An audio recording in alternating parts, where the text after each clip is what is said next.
So fi'n chwarae trumped mewn band a ni'n neud eitha lot o teithio rownd y byd ac unwaith o'n i'n chwarae yn Sbaen.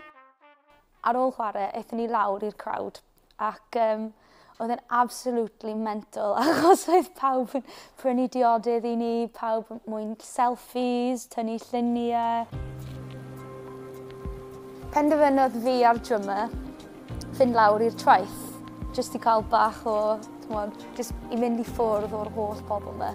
Oedd e tua 4 gloch yn y bore, dwi'n meddwl, a nath e jyst dechrau tynnu ei ddillad off ar y traeth a neidio mewn i'r môr, so, wel, o'n i'n meddwl, pan lai.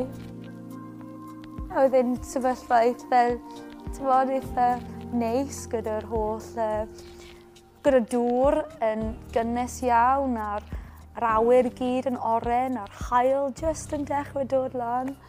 Rhywbeth mas o ffilm, Little Mermaid neu rhywbeth. Wedyn nath pethau dechrau troi yn rhyfedd braidd, achos dath y holl crancod yma lan i surface y dŵr, ac o'n nhw i gyd yn nofio o gwmpas, ac o'n nhw i gyd hefyd yn crwydro lan ar y traeth. A wedyn, yn y pellter, oedd dyn ar ei gwch bysgota yn dod lan. So ni'n meddwl, jyst aros fan hyn gyda'r holl crancod o gwmpas tan bod e wedi mynd. Ond nath e ddim mynd, nath e ddod lan ato ni, dechrau gweiddi yn Sbaeneg, ddim syniad dy ni o beth oedd e'n gweud. Wedyn, peth nesaf, dath loads o hen bobl gyda cwn ar hyd y traeth yn cerdded i cwn. So nawr oedd e'n proper golau dydd ac oedd y alcohol wedi dechrau mynd. So o'n i wedyn yn sylweddoli y sefyllfa o'n i ynddo fe.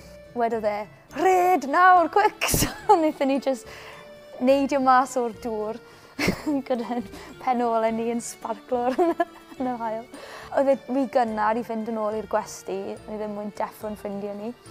So wnaethon ni jyst cwympo i gysgu fyna yn y bushes tu ôl i'r traeth. O'n i'n iawn pendeffro ni cwpl o oriau wedyn, ond mae'r drummer nawr, mae gwallt coch dy fe. So pan deffrodd e, oedd e'n goch fel y crancod yn y môr.